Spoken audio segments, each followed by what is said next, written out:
So welcome back to the Rogue Asset Podcast, where we uncover the tools, tactics, and mindsets that create real wealth and lasting impact in our community. I'm your host with the most, Daren Hall, and today's episode, we have one that too many people like to think about, man, when it's too late. By the time it comes to mind, it's too late. We're talking insurance today, not the boring kind that you just get through your job. We're going to be talking about all kinds of insurance, not just the one that your job, makes you enroll in. But we're talking about using insurance as a tool to build wealth, to build legacy.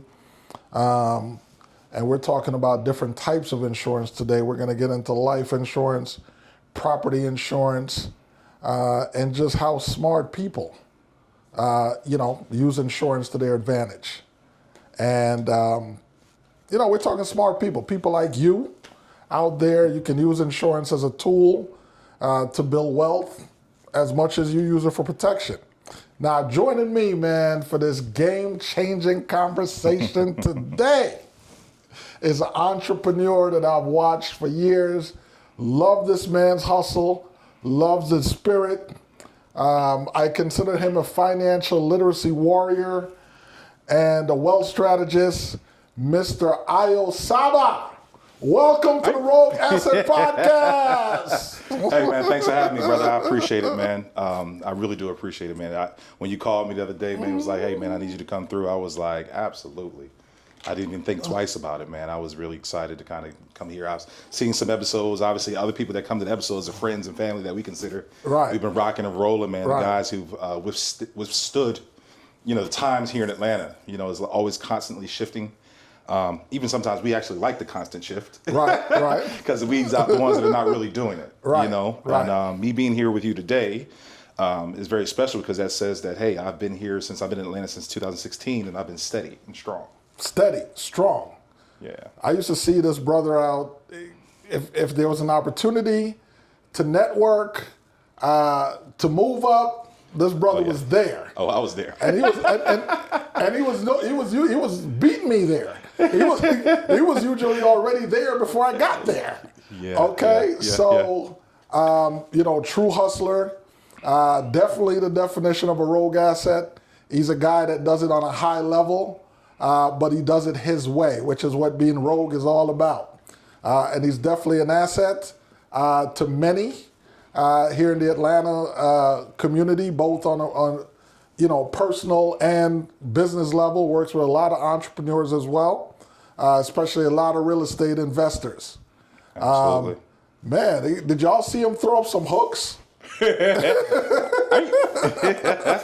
Yeah, proud member of Mega South 5 Fraternity Incorporated, local chapter here at BLL, Beta Lambda out of Gwinnett County. We're doing a lot of things around here, a lot of things keeping it very local, really into the community heavy. We're doing a lot of things, whether it be with the kids, whether it be with the community, STEM programs, educational programs, financial literacy programs, all those things that we stay very active around here about, man.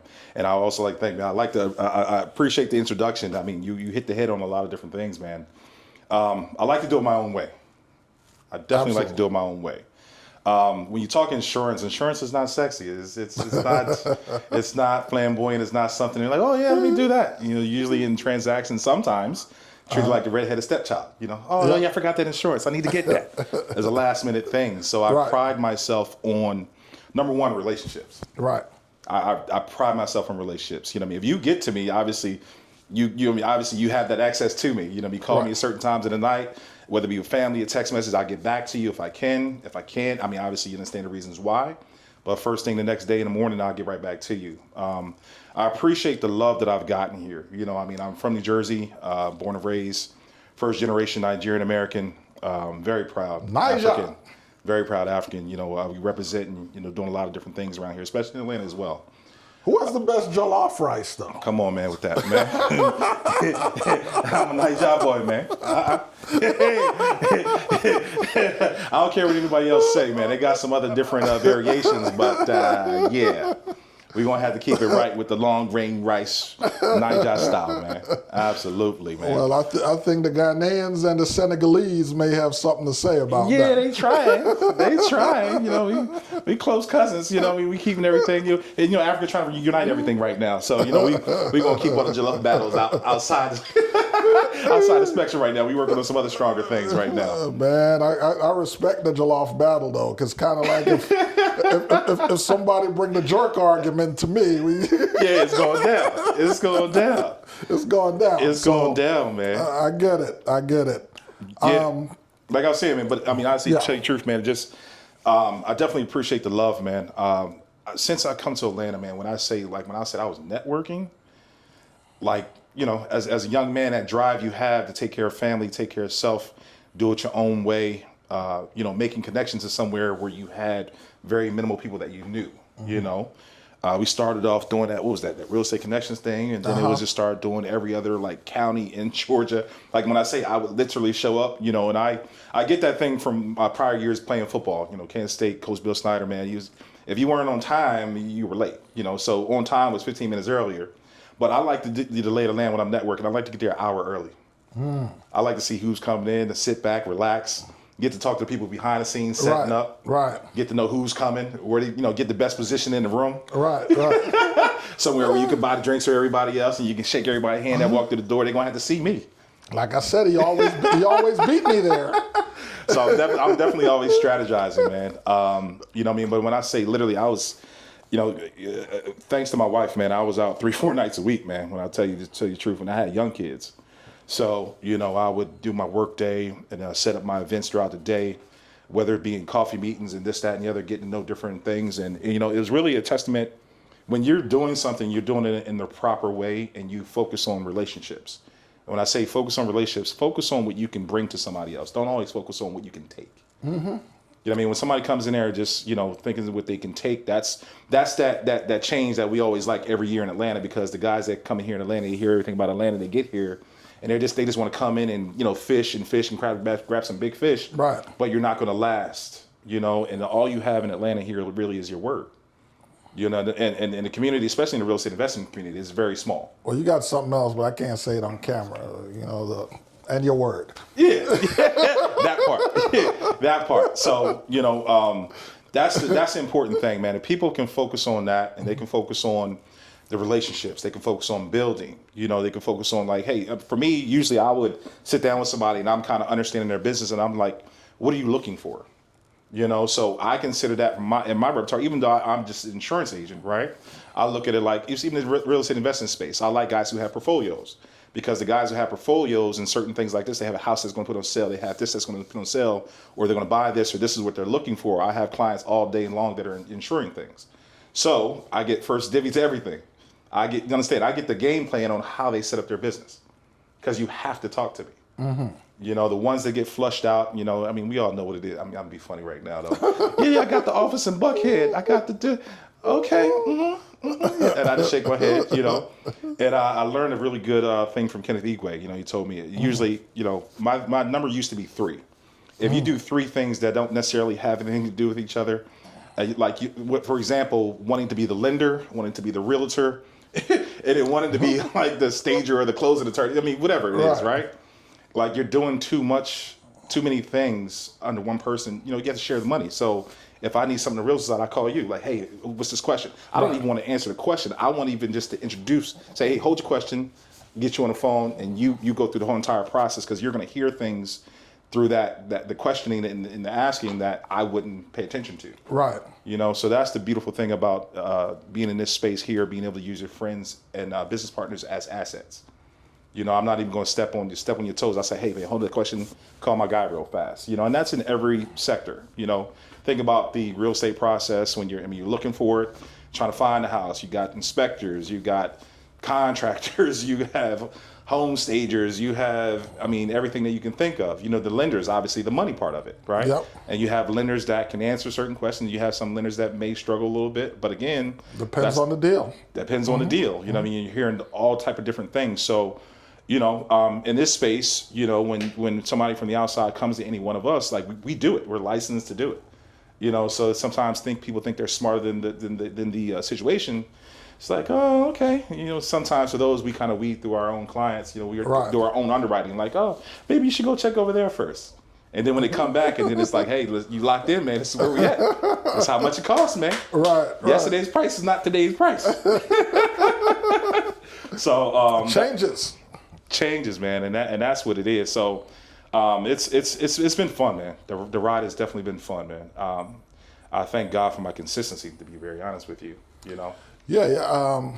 You have definitely been consistent. Like I said, I mean, for almost a decade now. Yeah. You know, Wow. you've been on the. It's been a minute. It has. It's been about a decade, and like I said, you've just about any place that you could think of going for almost a decade, you show up and you're already in the house. Yeah, man. Yeah, man. You know, you've definitely put in the work, and it's been, you know, great to witness your growth. Thank you. Thank you. You know, not just your growth on a professional level, but personally and on a family level as well. You know, congratulations on all of that. Thank you. Yeah, so I definitely wanted to, you know, pick your brain, man. Absolutely, man. You know, let's get into it. Yeah, let's jump right in.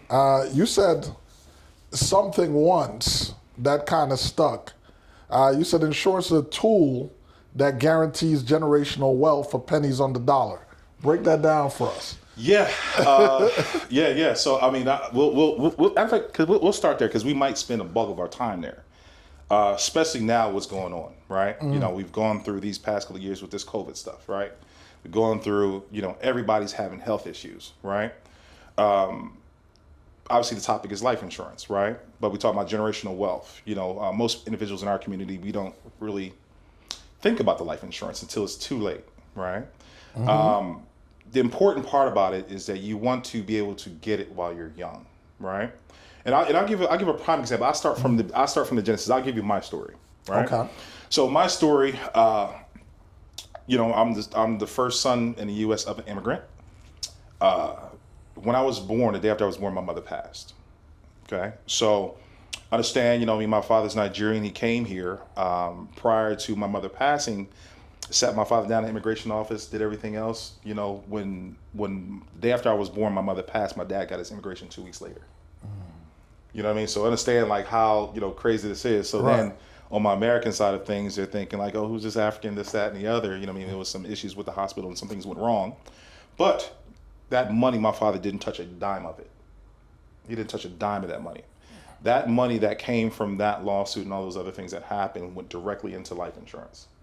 Didn't touch a dime of it, right? So that's the important thing that we got to think about sometimes. One major thing. So people needed a life insurance. One, the person who gets the life insurance, you have to understand you're mourning. You know, so I've been in situations where I've gone to funerals and actually delivered checks to a spouse and they had no idea what was going on. You know, I've delivered a check and it was like, yeah, you know, my husband set this up or my wife set this up. You didn't know? He said, no, I didn't know anything.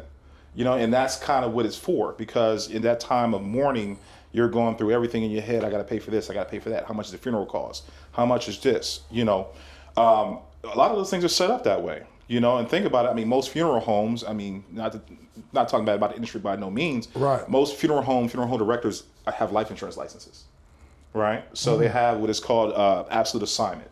And it's the same thing as what everybody talks about their mortgage protection. Right?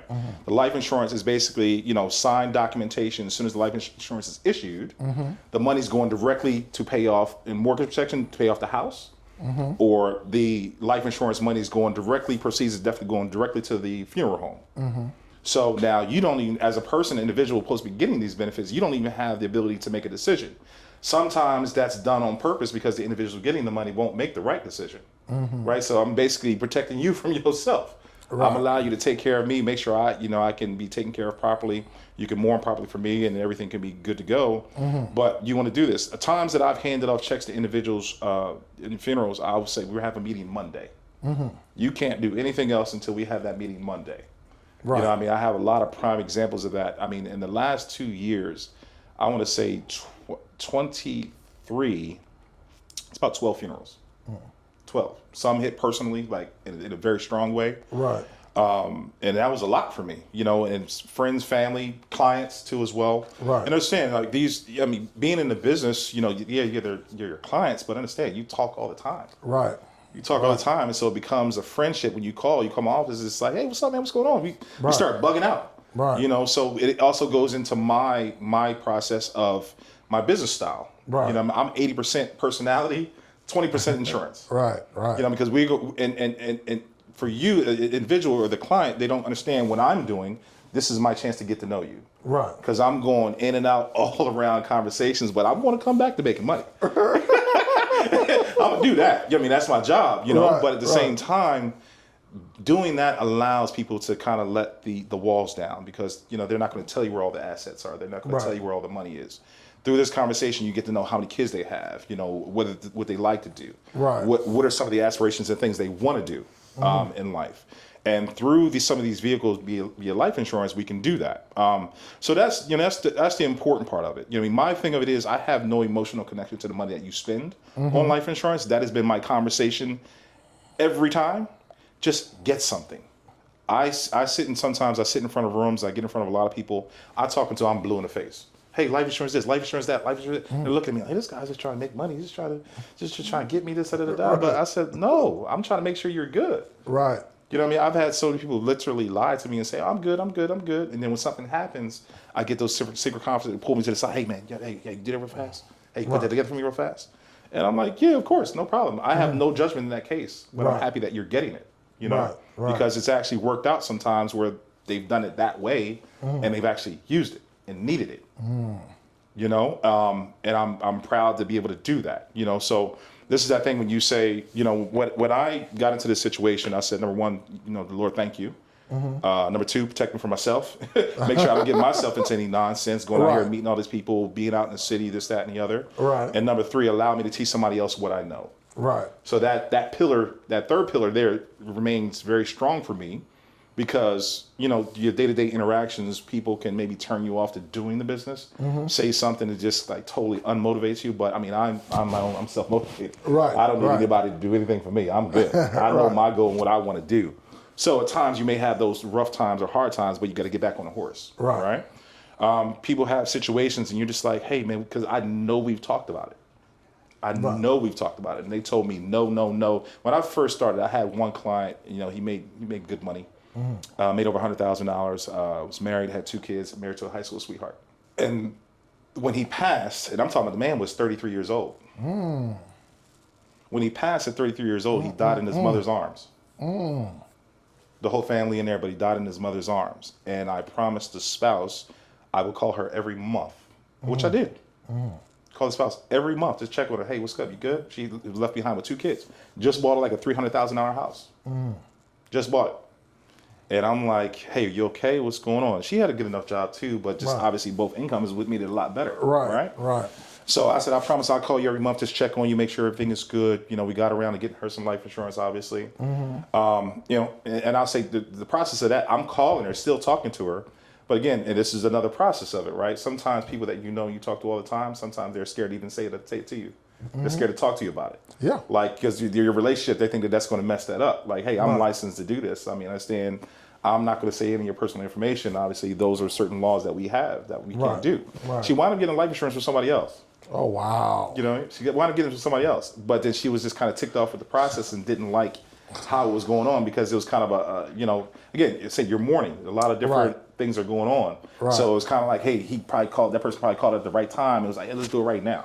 You know, depending on the process or how fast the process was. But, you know, my process, the company that I'm with, you know, which is Country Financial, is a very thorough process. It's very in-depth. Right. You know, a lot of companies, when they go through the life insurance process, they have a lot of different things. They have quick underwriting. Right. Most companies now go up to $1 million, you know. But understand, you know, the things that are done, you have to answer the questions truthfully. You can't lie. You cannot lie about it, because insurance companies, you know, they vet the questions. They have medical professionals that ask the questions. They're going to bounce all your information off the MIB, Medical Information Bureau. So every time you go into a doctor, every time you talk to some specialist, this, that, and the other, that information is being recorded. Okay, so one of the major things right now is finding these tech companies that are good enough to be able to capture all the information, to digitally be able to bounce it off of this company here in order to get the proper ratings, right? So then that's why we have underwriters, which are the gatekeepers, and they're getting this information. Obviously, everything is HIPAA protected, so even me, the agent, they're not going to talk to me about everything in detail. Right. Okay. There's forms that you can fill out, which is called reverse underwriting, where you can actually hear what the underwriters are saying, obviously, because it's your information. Right. So you can see the breakdown of how in depth they go with it.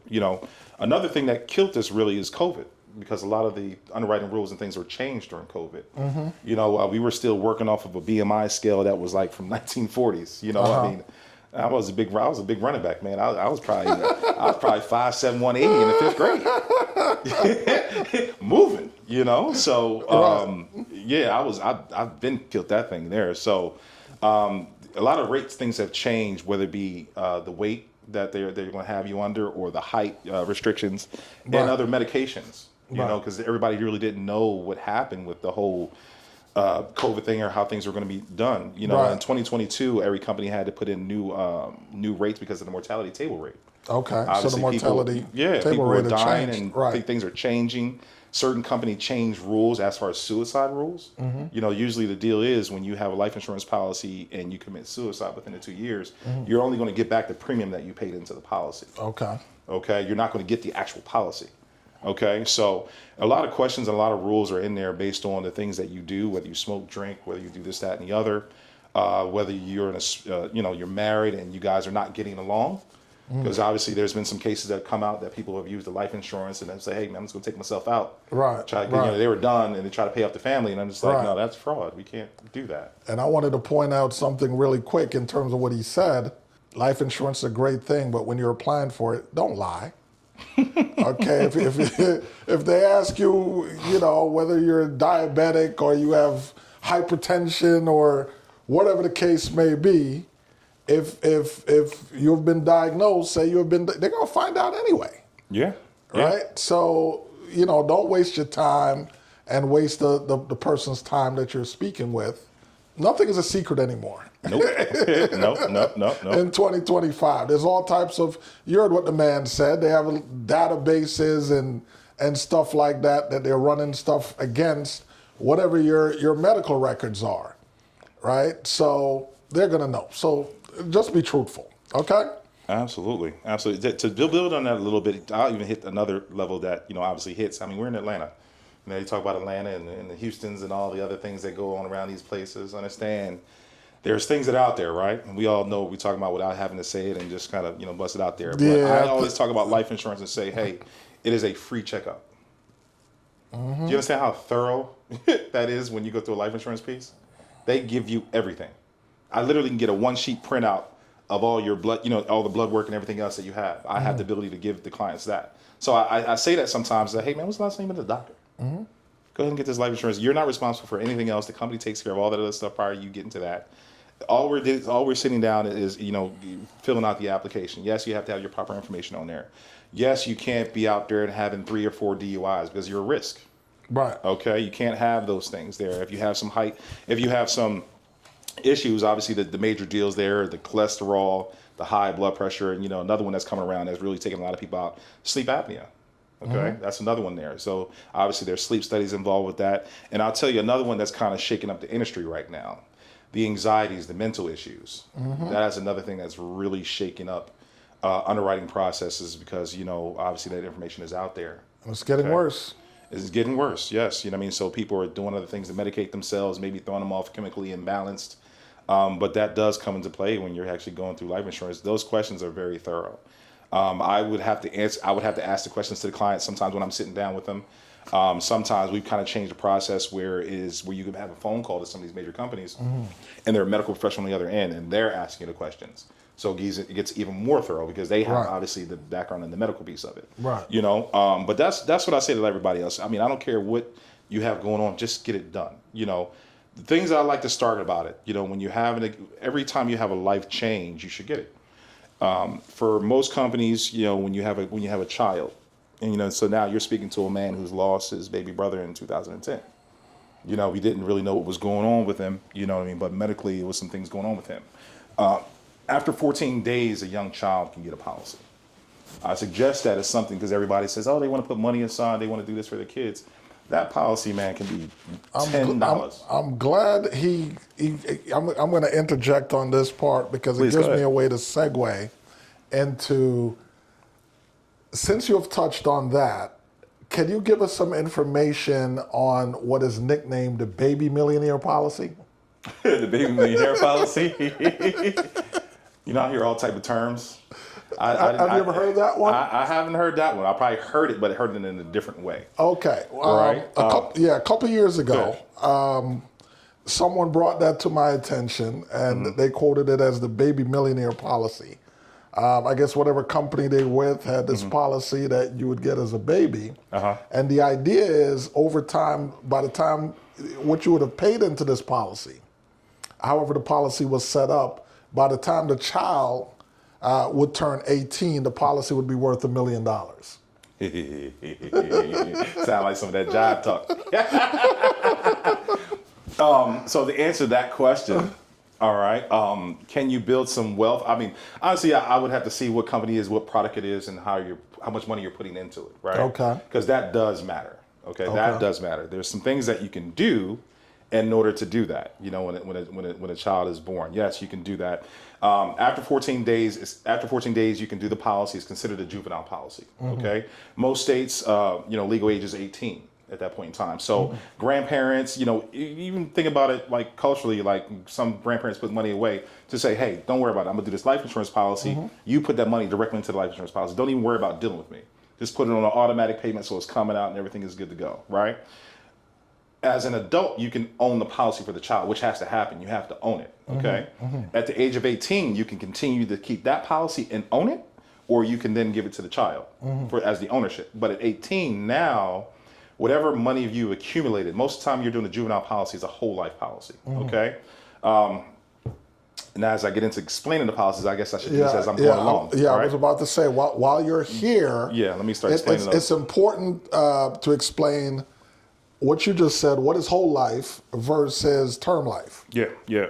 So starting off for juveniles, you can only have a whole life policy. Okay, they don't do term for kids. Okay, they don't put the age limit on it. They want to do a whole life policy. Whole life policy is something that you pay into the policy. Okay, it's a cash accumulating policy. All right. Term policies don't do this. Okay, most companies. So basically, you're putting money into this policy. The money is being invested alongside the company, okay, and growing some dividends for you. It can be, usually most companies are, I'm with Country Financial, we've been in business since 1920, we've always paid out dividends, okay, always been a profitable company. Last year, we were rated out of every company, the #1 life insurance company in the US, out of every company. So we have really strong products, okay. It's basically an ag company, from the Midwest, started off with like several farmers, okay. So they're conservative with it. They're not super aggressive.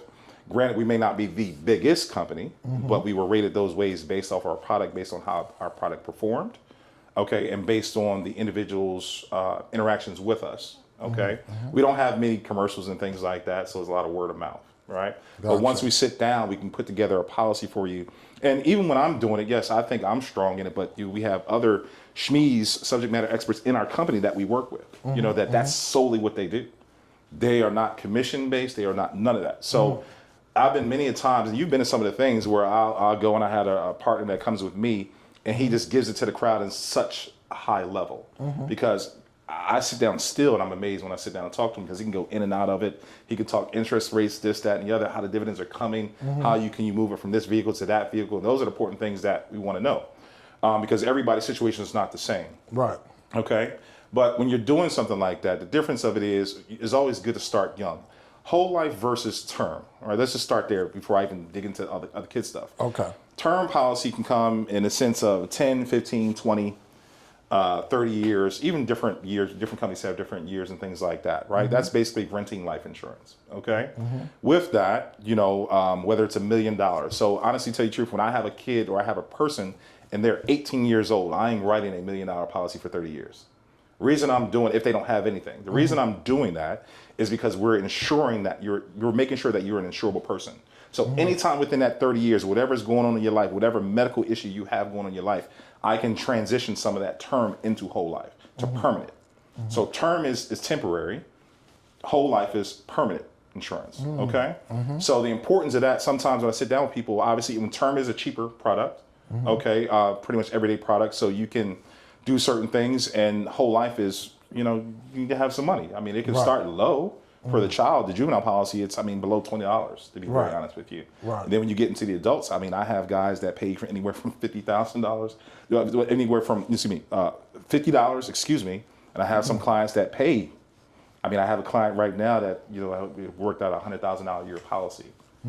Okay, so understand, if somebody's actually putting money into a policy like that, they understand the benefit of it. Okay, for the people that are out there putting money away like that, understand life insurance goes around probate.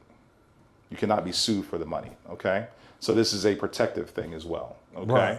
When somebody passes, tool. you can go to, absolutely, the tool part of it, right? Yeah. When somebody passes, understand, whatever they were into, like some of my real estate investors all the time, and this is the conversation I have with real estate investors all the time, because when I talk to a real estate investor, they're like, man, I can flip that money, I can make that high, I'm gonna make it, but okay, you're the expert in that. Right. Your wife isn't. Right. So we know this is a dog-eat-dog world. Your wife don't know how to deal with it. Granted, they were friends, they knew all this stuff, but she needs the money. Right. She doesn't know what she has. Yes, granted, she can get somebody, but do we really trust somebody to be all in your business like that? Right. Especially in Atlanta here. Not to talk bad, but I'm from the city. I'm a Jersey boy now, so all city areas, it's a dog-eat-dog world. Atlanta's great. It's beautiful.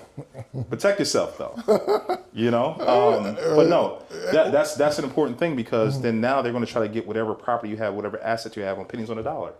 They're not going to give you what it was supposed to be represented to be. Absolutely. Everybody has that dream of, they use that word, generational wealth. Are you really doing generational wealth, or are you just using that word in order to be a little bit flashy to make somebody buy your product? Well, I think you just hit the nail on the head. I think, to be honest with you, I think in most cases, people don't even know what that means. If you were to ask and take someone to task on that, they don't know what that means. Yeah. It is an attachment meant to increase gain immediately. Yeah. Right? And that's all it is. And it's, I say this in business, every couple of years, somebody comes up with a buzz phrase, a buzzword. Yeah. That's one of them. That certainly has become one of them. Some of the ones in the past, thinking outside the box, scale, which is still here. I remember the first time somebody asked me, how are you scaling? I was like, what is this guy talking about? And sometimes it's not the best thing to scale. Well, I didn't even know what that meant at the time when they first started using it. The guy said, well, how are you scaling? I said, how am I doing what? Right. And to his point, not everyone should scale. No. Right. It depends on what you have, what you're doing, what kind of product you have, what kind of business you have. Right. Sometimes, and it depends on your personality. Depends on what the market is doing as well. That part too. Do you have the ability to lead? Do you have the ability to delegate? Are you going to be able to trust the individuals that you delegate to? Is it the right time? Is it the right time? One of the new things right now, even in my business here, this is my baby. Everybody or everything that you add to the business in order to help you out to expand it, whether it be AI, whether it be virtual call centers, whether it be this, that, and the other, because the whole name of the game is multiplying yourself. But do you get the same product? No, you don't. I know that for sure. I know myself when I get in front of you, it's a whole different ball game. Right. Rather than getting on the phone call. Sometimes, and I'll tell you, I have the ability to field underwrite. If I talk to you in that conversation and I feel as though when I'm saying certain things, either you're not adhering to what I'm saying or you don't want to listen, I personally will walk away. Yep. Because when it hits the fan, when you're faced against something serious, like life happens, you're going to look at me like, yo, this guy tried to get me, when that's not the conversation at all. That's not what happened. You just decided not to listen. Right. And I'll happily walk away. I mean, listen, all money is not good money. And that's a very serious statement. Very serious statement. And if you don't realize that, oftentimes there's a harsh lesson Oh, yeah. that you will encounter that will teach you exactly just that. Yeah, absolutely, man. But let's get back to it, man. So Yeah. I went around a lot of different things there. I want to get back to the whole life part, the term part. Term is renting it. We have it in the amount of years, right? I like to go bigger as far as the number because we can always go down. Okay. If something happens, we can never go back up, right? So, instance, I had a client literally wrote $1 million policy. Policy went through. Like everything, all the questions beforehand were answered properly. Everything was done properly. 2 weeks later, went to the hospital, had blood clots. Would not be able to get a life insurance policy. So they own a medicine for the rest of their life. Can't really, other companies won't write that. Basically is what I'm But getting did to. he already have it? Already It went had through. it. Okay. Good. Everything was answered properly prior to, Right. sealed, money paid. Right. Everything was done. 2 weeks later, it was having an issue in the calf muscle, DVT, right? DVT. Called the little blood clot deal, right? So at that point in time, you'd be on blood thinners, and life insurance company weren't really messing with that at that point in time. So that person's on plan. I'm a young guy. I'm going to be here for a very long time. I'm not just going to write you a policy and then be gone in the next 10 years. Right. That's why I love the consistency part about it, what I do. Because we're always going to touch base when you have another kid, when you buy another house, you buy more assets. Do we need to kind of change it around? Do we need to change it to permanent? Right. Do we need to do this, that, and the other? How do we need to change that policy? Right? But having that term process, all it really is doing at that point in time is just doing paperwork. And whatever age you are at that point in time is where you will be rated as far as how much it costs. So it can literally be a thing. I mean, when we first do it, I'm talking about 18, 20 years old, you're working a regular little job. For a young man at $1 million policy, it could be like $25. You light as ever. You're lightweight. You're Right. 120 pounds, 150 pounds. Right. No issues. You're running around like a young buck. You're doing your thing. Right. You're not affected by anything. You haven't started to drinking. You haven't started smoking. You know what I mean? It's what's that Steve Harvey thing? We say it ain't apple juice no more. You got Hennessy in there. You got everything in there. So things are changing. Right, So right. that's just me being funny, but. But no, you get that because now we can change it. You have a better job. You get Right. you get a bonus. You get this, that, and the other. There's a lot of the policies that then you start to save the money. Now, when having the term and you say we have a term and we say, okay, let's do $500,000 whole life at this point in time, right? So whole life is a permanent policy that lasts to the age of 120. All right. There's a lot of different ways you can do that. You can do a 10 pay, 20 pay, paid up at 65, or you can do a 1 pay policy. Okay. Meaning that, you got $100,000, you pay $100,000 for the policy, you're good. You're good. Okay. You don't have to pay it anymore. And that policy will continue to build cash. And as that cash is growing, you had $100,000 in there day one. Most companies making 4 to 5% on that money every Right. year. That is way better than putting your money into a savings account. And you're still very liquid. All you got to do is say, hey, I need this amount of money. Okay, it's literally paperwork, and you're going to have it checked within 3 to 7 days. No Makes questions sense. asked. So that's the thing that everybody talks about, being your own bank.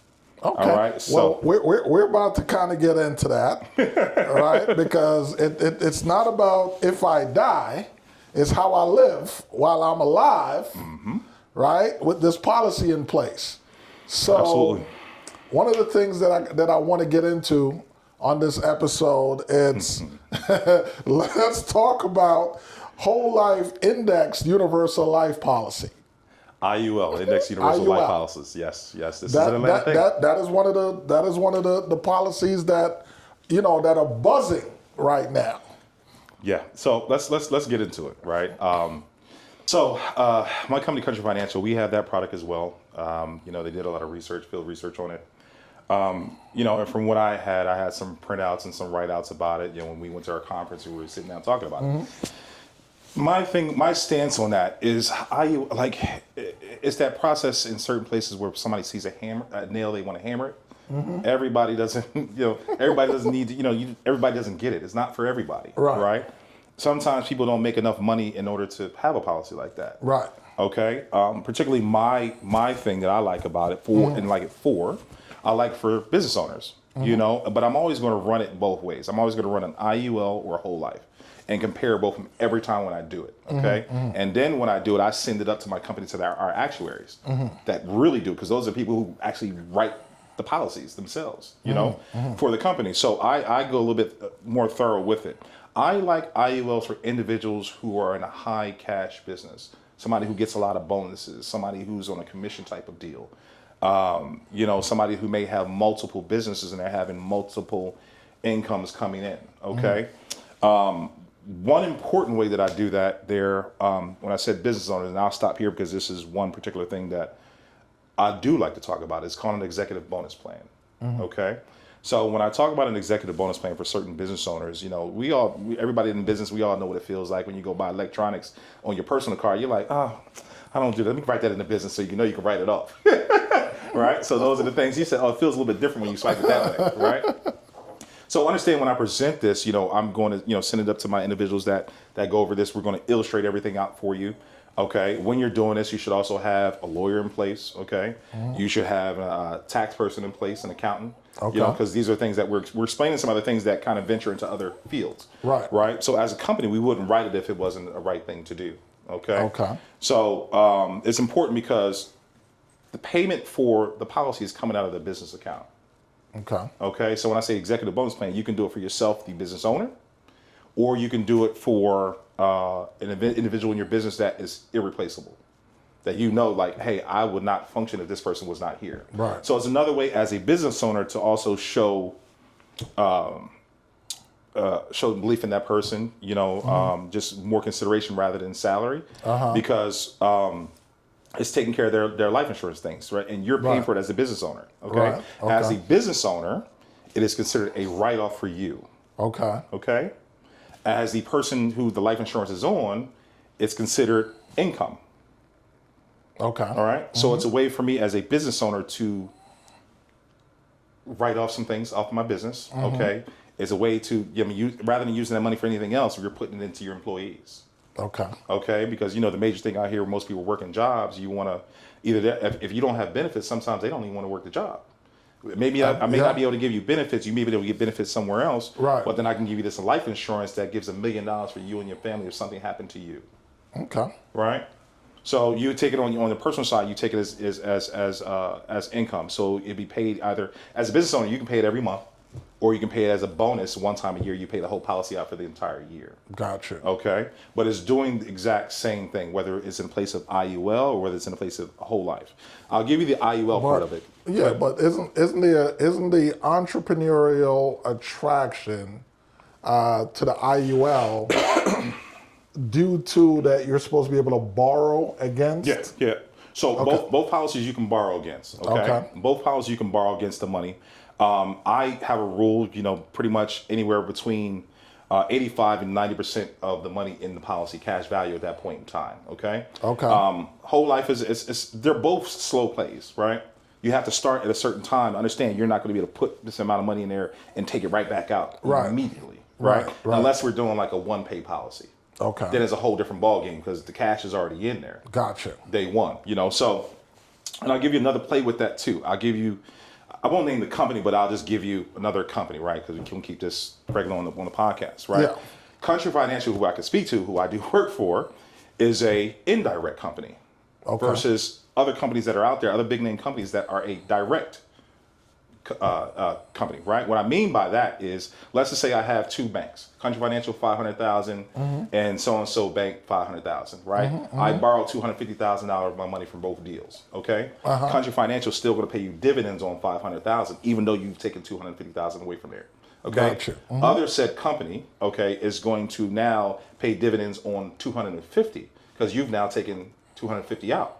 So what you think would be the better deal? I'd rather have my number represented over here and showing the full thing that I put in there, but we're not going to penalize you for using your money the way that you're supposed to use it. Right. We're not going to penalize you that way. Okay. So we're said, okay, we're giving you 4 to 5% on the dividends or whatever have you, right? And let's say we're paying 4% dividends, right?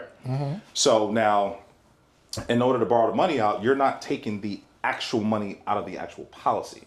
The company is lending you the money because they're not touching the policy. They're lending you the money, and they're just, they're tracking all these things, all the different movements, right? You're not taking the actual money that you put in there back out of it. Right. The company's just lending you the money, okay? So as an individual doing this, you have to pay the interest on it, on the money and things like this here, but it's really a difference of like 1%. If I'm paying you 4% dividends and we're saying 5%, it's 1% of your own money that you put it out, right? So that's a beautiful thing versus other companies, and they have other percentages where it may be 3%. Okay, so Right. this is the thing that everybody says, being your own bank. Right. But you have to build it properly in order to get to that space. It's not hey, not I did this. automatic. Yeah, it's not automatic. I did this today and I'm doing this tomorrow. Right. I particularly in this space, before I even dig into each policy and how they work, I like to do this for individuals or entrepreneurs, especially real estate investors, if they have a portfolio of houses. And like the conversation is, okay, well, dude, this is what you make. Okay, well, what are you trying to put away? Okay, well, how many houses is it going to take you to give me that amount of money per month? Okay, then it says to him, I need to get another house. Right. Okay, I'm getting a rent on this, so I need $2,000 out of this deal or $2,000 out of these other two. So your business model is based off everything else you have. Those two houses right there is your life insurance. Everything that's coming out of there, we're putting that money directly into the life insurance policy. Okay, so now under that, it's growing some money for you. You may need a roof. You may need a new HVAC. As that thing is growing the money for you, hey, I'm just going to borrow the money over here for the little small percentage that we just talked about and buy myself my own brand new roof. Gotcha. Rather than putting an insurance claim in there and, doing all these other things. I'm crossing borders on whether it be life insurance or property stuff. But, insurance companies are not here to protect your bottom line. That's and listen, I point well taken. I'm so glad that you just kind of hammered that home right there. That is not the insurance company's responsibility. There are some things, there are some benefits, and there are some strategies that one may consider to be beneficial. But ultimately, they're not the overseers of your bottom line. Absolutely. So I'm glad you brought that up. So let's talk about, what is insurance really meant to do? Bring you back whole. Say that again.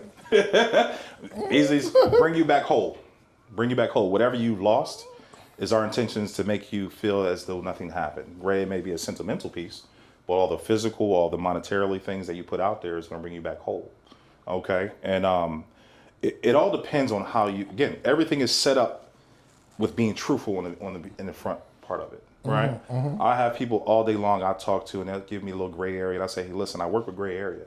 It's important that you give me that gray area, because if you lied to me, I am not to be blamed.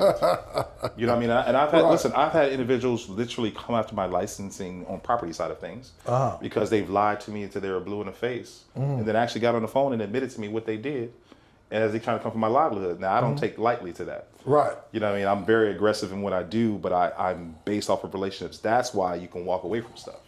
Because you've been burned one too many times, or somebody has tried you, you're like, hey, that's absolutely not what it is. So understand, insurance companies have investigators that are out there. They take pictures. They have property investigators to see you walking after you filed a claim and said you can't walk. And you're not even going to get into the workers' comp stuff, but yeah, it gets a little crazy. You're at the gym throwing up 275. Yeah. 12 times. Yeah. While you got back issues. Right? So those are the things that we want to watch out for. That's the whole important part of setting it up properly in the first place. When you're setting all those things up, that's the important piece that you do. Don't lie about anything else. Just tell exactly what it is. To get back and hammer on that point of the whole life and the term thing of using those things, right? So I gave the example of a real estate investor using the properties as a way to bring in income. I consider, a good policy, honestly, tell you the truth, when I sit down, life.org, literally have like a life insurance calculator on there. You can go to, you can put in, the salary you're making for the next there's formulas, right? Salary you're making for the next 10 years. A school amount of money you want to have for your kids' school. Debt, home, auto, other assets you have, the liabilities, right? But understand, when you're doing that part of the liabilities, obviously some of those liabilities can be sold off, right? But we want to account for in case you do have to go to probate court and all these creditors start coming after you after the person has passed, and you're now the spouse dealing with these people trying to come after the money that was supposed to be, like the items or things that are there. They're trying to get those things back from you. The life insurance they can't come after. Right. Because that goes around probate, like I said. Right. They don't even know that's there. No, they don't. But, all these other things that you want to be able to take care of. You want to be able to, the whole point of it is if you're married in a situation, you get a house, you get all these different assets. If you go, you want to make sure your kids and your wife or your husband and your kids live the same life that you intended for them to live. Okay?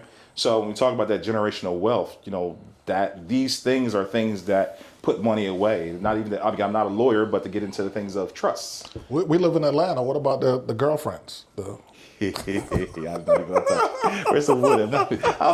He's gonna have you scrambling on this couch. I said, yeah, we're not gonna get into that one now. But yeah, we're gonna leave it as is. But yeah, all those different things. And I've been to situations where that has happened because individuals are trying to get the death certificates. I've been in situations trying to get the death certificates shown at the funerals and this, that, and the other. Like, yeah, it gets a little different, to be very honest about it. But those are all questions that they kind of try to remove and, try to get out the way for you, But yeah, I mean, building the wealth on the thing, the whole life in the IUL, to get back to that major point, because that was a major key here in Atlanta. It was always talked about, right? Everybody's saying, oh, this is the best thing for me. The industry itself, the companies that wrote those policies back when the IULs first started, they knew that the illustrations can be manipulated in order to show that you're getting more money than you're actually getting, right?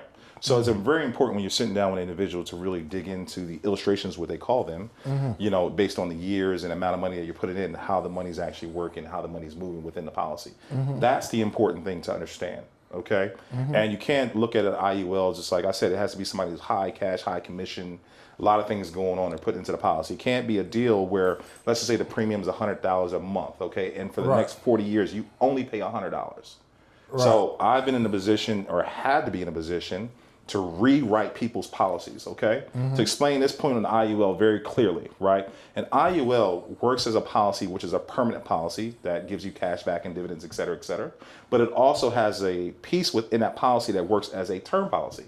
So the older you get, it's like a sliding scale, right? Your cash is building here, but you keep on getting older. Right. If you're only putting $100, this vehicle here is slow, and this one here is getting a lot faster. So the cash value that you think you're supposed to get is being eaten up. So, and within the illustration of an IUL policy, I'm always going to look at it in the further years based on how much you put in there, and telling you, hey, well, you can pay this here, but sometimes you need to put a bonus in every year, or you need to put this in every year, because that cash value can grow a lot better. That's why I say it's not for everybody. Right. Okay. You have to be able to have extra money coming in, this, that, and other, in order for it to do what it needs to do. Right. Because what winds up happening, in some cases when that's happened, when they first start doing them, I wind up getting an individual in their 70s. Okay. Down there, they're now retired. Right. That policy that they thought they had money in, I'm going to tell them, hey, in 4 years, the cash value that you had in here is going to be zero, meaning that the policy is going to blow up. Right. Okay. So if we don't take the cash value that's in there right now and change it to another vehicle, whether we change it to whole life, which is steady, 4%, 5%, and every company's paid out, there's not really an issue in that space, right? Right. They've been steady, and most companies base it off the S&P 500 too, right? So it's in the marketplace. I mean, your money's not volatile, not in the marketplace, the actual policy, but the money that the company is investing is right alongside of that, right? So that's how you can earn extra dividends. But I want to have the conversation prior to you getting to that age so it doesn't blow up on you. So you're thinking, oh man, I'm good, I'm paying my everything, I got this amount is sitting here, and it comes to find out when you get to that age and you don't say anything, you have no money. Right. That's a smack in the face. Imagine that. So now that's a smack in the face. That's why I say it's not for everybody else. So when everybody hammers that down, it's more than a smack. That's a punch. Yeah, it's a punch, and I'm very cautious of it. And I'm going to over-explain. I'm not. If you're not listening to me, like, I would probably walk away, because I wouldn't want you to be mad at me after the fact. I would want to tell you up front, so you know exactly what you're getting into. There's many people that I sit down and talk to when I say, hey, what you got, man? I don't know, man. Some guy put it together, man. I'm paying $400 a month. Might be looking for somebody. If you paying $400 a month and you don't know what it's doing, that's a problem. That is a problem. That's a problem. And they cost more than that too. As agents, I'm very passionate about this, as you can see, because it's something that affected my life. I get mad at other agents when they don't explain to clients.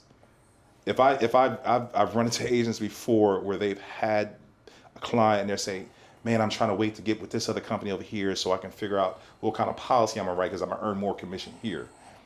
That is not being a fiduciary, and I do not like it. You cannot say that to me and think that I'm not going to say anything back to you, because I'm like, hey, what if the person dies tomorrow? What you going to do then?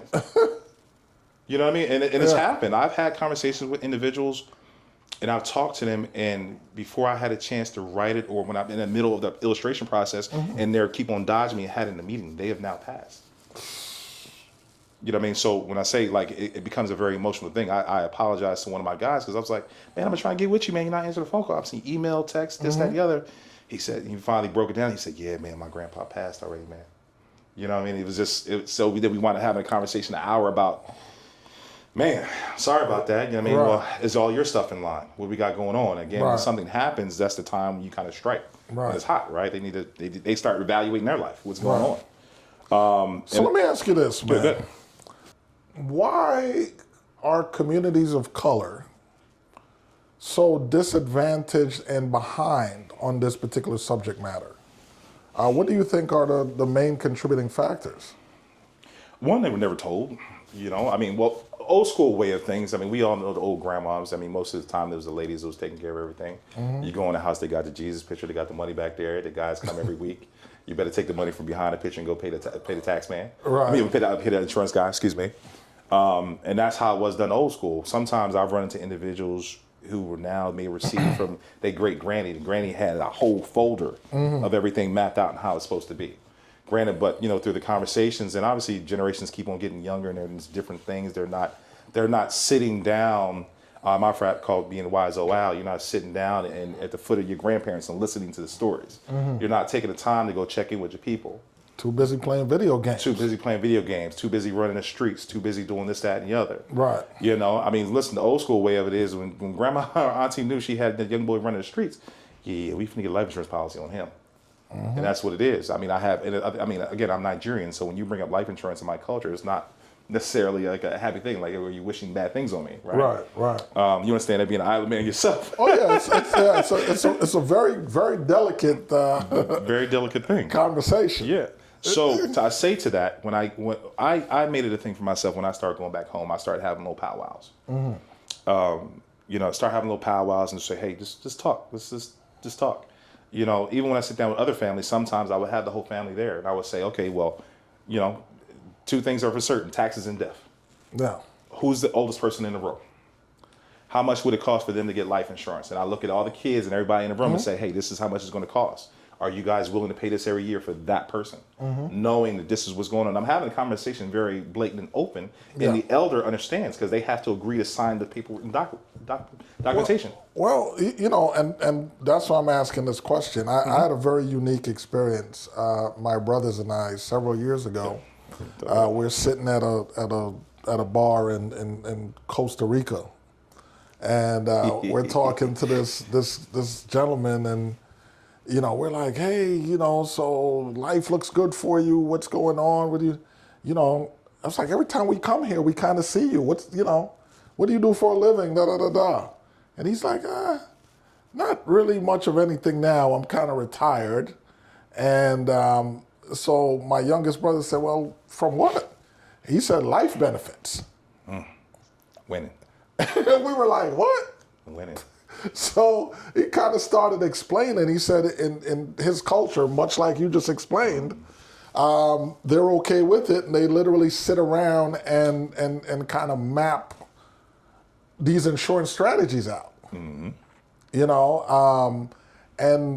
so I kind of left with like, wow, like we certainly don't do that in our community. No. And then I had another conversation with someone else, and he said, oh yeah, I know about that. And it gets even deeper than that. I could take you to an Indian tribe that's not too far from here, from the city of Atlanta, that actually enacts that practice as well. And it seemed to be something that should be, that should be rudimentary, right? But it's such a crazy thing for us that a lot of times if you even mention anything like us, I know in my community, somebody may look at me like, oh, you're trying to kill me. Yeah, exactly. Oh, yeah, exactly. You're trying to off me. You're trying to get rid of me. Yeah, I'm not coming over to eat. No, right. I don't need a plate. Don't bring me no plates. Yeah, that part. But I just think that as a community, we're going to have to get past and over the myth. Quite a few myths that exist in the community. Yeah. Okay? If we are to utilize these tools that everyone else is already using, and we continue to fall behind because we fail to do what we're supposed to do or what we should do, even when it's taught to us. Even when you have an asset a rogue asset, no less, like this guy sitting next to me, that I know because I've seen him in action. I know he has the patience, the knowledge, and everything to impart within the community to people that will listen. For you to be able to use to listen. Okay. Listen. To be able to use this very important strategy as a wealth building tool. To piggyback off that right there, I mean, to really hit it in an easy way, is just a trust, right? Mm-hmm. So, to give that in a very easy way, right? You say trust fund babies and all these other things here. Mm-hmm. And, it goes a little bit deeper, but I'm not even going to that part right now. Everybody in the family has a whole life policy, right? Everybody has to have it. So it starts off, obviously, one person starts it. So usually when people talk about generational wealth, sometimes people are only thinking 20, 30 years. That's the wrong way to think about it. Like, we're talking about generational wealth. Not one person that was, the NFL or baseball guy that was able to set everybody off this, the way, that, and the other. No, we're talking about regular Joe Schmo who has maybe $1 million policy sitting somewhere and has paid, $400 or $500 a month for this amount of time in their life. And the beneficiary of that money is a trust.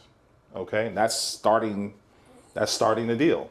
Or you have the matriarch or the patriarch in the family, and there's a certain point where it's actually affordable, right? Mm-hmm. So everybody in the family is paying into this policy, okay?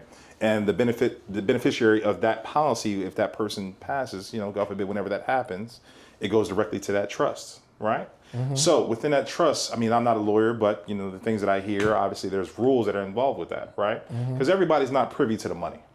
Everybody doesn't know how to handle the money. You're talking to somebody who's never had $10 or $20, or working $15 an hour, God forbid. I mean, not to shame anybody is doing that, right? Right. But at the same time, we know there's individuals who, some people go through life and only going to make $45,000 their entire life, but they make it happen, right? Mm-hmm. They make it happen. They live a good life. No qualms about that, And you have the other ones that are the ones in the family that are making $150,000, $200,000, $500,000, and the ones that are always doing it. They're always one paying for all the food at the family picnic.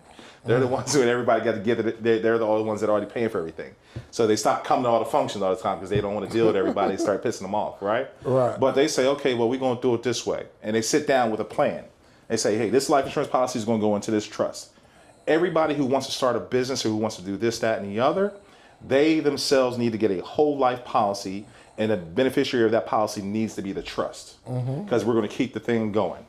Because now we're going to give you $100,000. The whole name of the game is OPM, other people's money, right? So now we're going to give you $100,000 to start the business that you want to go ahead and do, right? And then make the money you want to make in your life. Grab some assets, grab this, that, and the other. Again, so now we're grabbing assets. I'll say the other concept after fact, but now you're grabbing all these assets, building all this wealth and building all these other things here. That stuff is constantly rotating in the family. You see certain areas of the town, or, I'm from Jersey, those big, brownstones in New York. You never see a for sale sign on those. Nope. If it is, it's somebody who's in dire straits or whatever have you. Yeah. You're never going to see it because that stuff's constantly being kept in the family. That's an asset that you can constantly flip and move. When I talk about the trust thing, there's a thing that I talk about in my concept of things: buy, borrow, die. There's a concept that I talk about. That buying is accumulation of all the assets, buying whole life policies, acquiring buildings, acquiring all these other things. Now, all these assets that you have as an individual, that's on one sheeter. That's your financials. Right. Right? So we know how the rich and wealthy do it. They take that one financial, they go into the bank and say, hey, listen, man, I'm going to need to borrow, whoever they want to borrow, right? Right. Now, they take that money out. They do what they do. Understand, all the money they have out, they already have life insurance on themselves to take care of all their assets. Okay? So they go borrow more money from the bank, and they go ahead and open up a business, do more things to make more money. Keep on putting the money back into the assets and things for the family, right? They still use what they use, right? But they have the concept, understand, this is the family's money. It's not my money. I'm going to do it. I'm still going to live to the way that I want to live, right?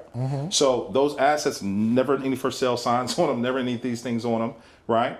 So when you get to a certain point, you have the life insurance. So now you cash out, refinance the houses, the homes, okay, using the money while you're still alive. So you're going to take that money to live off of. Right. Right? So now when you die, that life insurance is going to pay off all the assets and keep it in the family. Right. It's going to pay off all the notes. So you can continuously do this, right? So now you got the trust there only for the life insurance beneficiary things, and then you have certain assets that are in that because that's the easiest way to transfer title, right? Yep. You know what I mean? So that's what you want to do. So having a trust involved with the deal, have a lawyer involved in what you got going on, but have the life insurance pay into the trust that other individuals can live their life as they come about. They can get the life insurance themselves and borrow the money to go ahead and create whatever business they want to create, rather than having to go to the bank at 18 years old with no credit profile, no this, that, and the other, and you're struggling to get started or going to school. We all know what it is. You go to school and you do this, that, and the other, and you get a profession. Most people that graduate with a certain degree, they're not even the professions that they graduate with. Yeah, right? Most people don't use that degree in what they got the degree for. No, not at all, man. So this is a major part of using those things. I mean, I see it like, what was the thing that, I'm saying this here because I'm Nigerian and it's a part of what we do, susu. You know what I mean? Oh, Jamaican, we do it too. Yeah, exactly. You're right. And we know there was a flash of during COVID time, everybody had these flowers and all this other stuff going around. And there was a lot of job nonsense going on there, not doing it the proper way, not doing this, that, and the other. So, and I would say to some people like, okay, rather than doing that, why don't y'all just do that within your own family, having to worry about somebody else doing you in rather than your own people, right? Right. So that was the concept of that. It was just kind of crazy. Although sometimes it be your own people. It be your own people, but yeah, doing those things, man, that's an important thing. That's what, the trust fund babies do. That's what others do. And we need to get into it. I mean, it all starts with information, those financial literacy seminars, go into those things. And then also within those things, you have to do your own research. Definitely. Don't just sit there and take what they tell you and say, hey, my man says it's good, I'm gonna ride with it. Man, do your own research, man. Definitely. So definitely those concepts of that, man. I mean, that is what that is. I write all different type of life policies in that space. Even before we even talk about the life insurance side of things, I want to talk about some other things too. I mean, we said we were going to jump into. Yeah, I'm curious about, I want to talk about the umbrella policy. Yeah. So let's talk about even business setup, right? Business setup. Mm-hmm. Business setup, all these other things, right? So, everybody, well, I mean, that's where the economy is going right now. You should have a business, number one. Right? Whatever you have going on, have it set up the proper way. I talk to people all day long. When I say literally all day long, understand, people start things that they want to do it right away or get it whenever they get it. Have a business, have an LLC, have a corporation. Understand having those other things, there's certain rules to that. So get with your tax guy to make sure you're set up properly, right? There's ways in order to use those things in order to save more of your money. Like, I think we should be having more conversations about these things. You know what I mean? What's the new rules out there? What's the new tax rules? Hey, how do we work that rule properly? How do we navigate within that rule? Hey, this is what I have. How does that rule affect me? You know what I mean? Like, those are the things I need to understand about it. I'll give you a perfect example. You are a realtor, so, and that's what you do there, a broker too. And in the realtor space, right? I have a lot of realtors that, have LLCs or whatever they have, right? Because they want to get paid that way. They want to write out their taxes that way. Right. Understand, they have no insurance. Because they're with a company, right? And they say, but they have their own LLC that they get paid in. Right. But they do not insure that. Okay. So, which they should insure. Okay. Yeah, absolutely. So as they're going through the process, they get, what's the year? 3 years, 4 years when you maybe want to become a broker? You want to pass that 3, right? At that point in time, then they come to me and say, hey, man, I'm starting my brokerage. I got my 5 realtors on my thing. I want to do my little general liability policy. I want to do my E&O. I want to get everything put together. And I'm like, okay, well, how long were you a realtor? 11 years? So now when I come to my underwriter, that's 11 years you did not insure that LLC. Right. You're doing it for the tax purposes, but that's not insured. So now if they sue that LLC, there's no money in there. So what happens after that? They're coming after your personal assets, right? So that's the important thing there. So understand, everything that you do in business is siloed. The tax guy is going to tell you don't commingle funds. Right. Businesses do not commingle funds, right? Don't do that. They do not. Separate them. I could talk to somebody who's a realtor, but they do staging and they do management. Yeah, those are 3 different companies. Separate them. So when I think about business setup, I just thinking about, hey, my name's Ayo Saba, so Ayo Saba Insurance, Ayo Saba Realty, Ayo Saba Lending, Ayo Saba Staging, this, that. It's under one moniker. How you have it, and then you have these LLCs that break. You have a corporation, then you have the LLCs that break down. Understand, each deal has to be separated. Each deal has to be insured. Each deal on top of that, depending on what it is, needs to have an umbrella. We understand what it is here in Atlanta. If they see you riding, everybody has to wrap their car, right? Okay, you wrap your car all you want to. Soon as you boop, little Tesla wrap, boop. Yeah, you got money. Yeah, the lawyer's gonna say my office is literally right next to the courthouses. You understand how many affidavits that come to me and say, thinking I'm the company? And, I talked to some counsels in my company. They're like, Ayo, you don't have to accept it. I was like, great, thank you very much for the counsel of that. But, when they know you have a business, they're coming after everything. The lawyers in Georgia are aggressive. They are. One of the basic things, UMPD, underinsured motorist coverage on your car. Like when I talk about business setup and I talk about insurance, I literally started auto insurance because people never think about that. I literally, when I tell you I have individuals riding around here, Lamborghinis, Tesla trucks. Uninsured? No. Oh. Riding around with 15, 30. Really? Coverage. Dead serious. That's crazy. Lawyers. I'm saying it because it's a thing that when I see it, I have to correct it. And if you do not let me correct it, you cannot be my client. I struggle with that. I understand insurance companies, the things that insurance companies are doing now, if you have those low coverages, and people are not thinking about liabilities, when you have those low coverages somewhere else, they are not going to let you come to their company until you get a higher coverage. Yeah. And then they're going to hit you over the head because the lower coverages you have, insurance companies are separated. You have the best friend here, the medium guys here, and the worst here. Right. The worst are getting the rates every year. They're getting the higher increases. They're paying the most money. Okay, they're the ones that have maybe accidents all the time, and they're always putting in the claim. They're here. The medium guys, they use it a little bit. They may run into a situation every once in a while where they have to use it. They have no choice, but that is what it is, right? You have the guys over here that pay annual policies, pay the whole thing out in the whole year, don't have accidents, have the best credit rating score, have all these things in line. They're getting the best of everything else here. And all their stuff is separated, not commingled. Everything is siloed, meaning all the personal stuff, the auto, home, umbrellas here. The business over here, we got the business, the general liability, we got the workers' comp, we got the umbrella on the business here. Because, and the reason you want to separate these things, because you don't want to commingle your funds and do all these things under one LLC, but you're just naming it something else, a DBA here, DBA here, DBA here. You don't want that because if one thing goes down, everything goes down. Right. Like, why would you do that to yourself, right? So we're having to have those conversations, and some people look at it like, man, you just trying to get me for every policy. I just sat down with me, you brought up 9 policies. Well, you got 9 different ways to make money. So I have to have the conversation. I have to tell them what it is. And at that point in time, it's your decision on what you want to do. I'm not saying it's just because I'm making it up. Right. I'm telling you this here because I've gone through, we've sat down, I understand the whole story. You understand in that conversation that I say I have at the beginning, you told me all the little gray area. Right. Now I know what you're doing. Right. So that's what it is, man. I mean, it's kind of crazy, but I always talk about the business setup, make sure you have your stuff done the right way and make sure you have the proper insurances, right? Yes, sir. That is what you want to do. You don't want to commingle anything.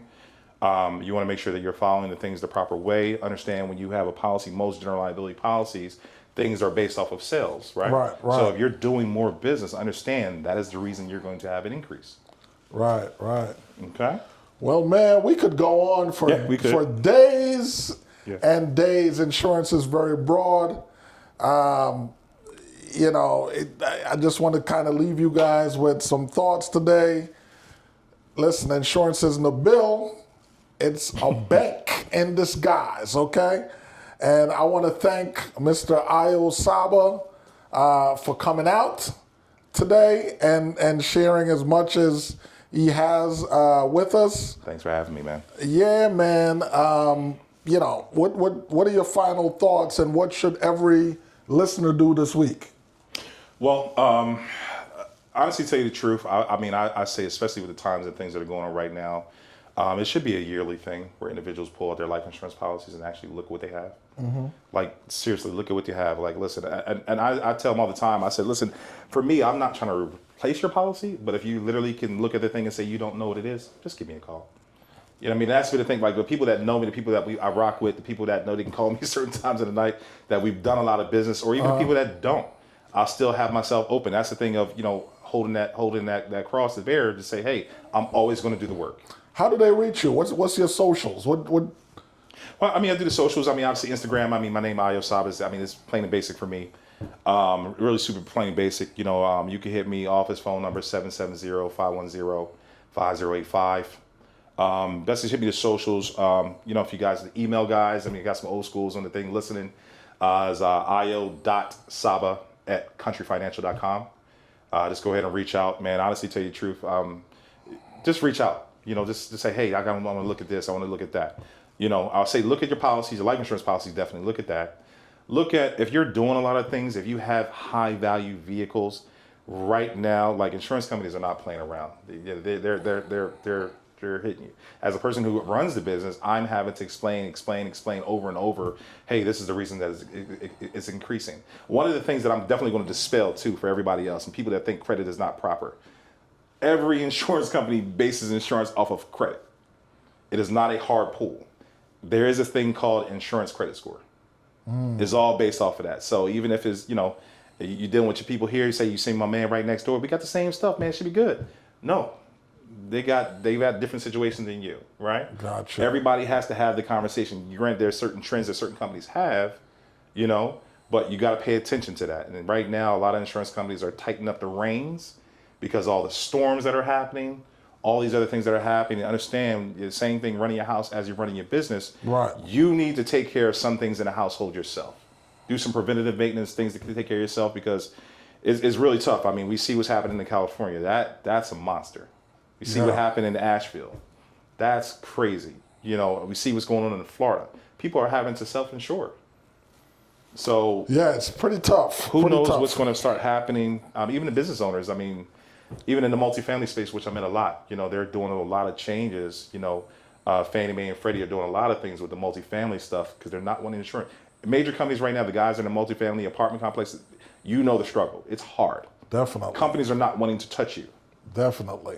Companies do not want to touch you. So I'm going to leave you with this, man. Protect your people, build your legacy, and ensure your impact. Until next time, Rogue Asset Podcast, we're out.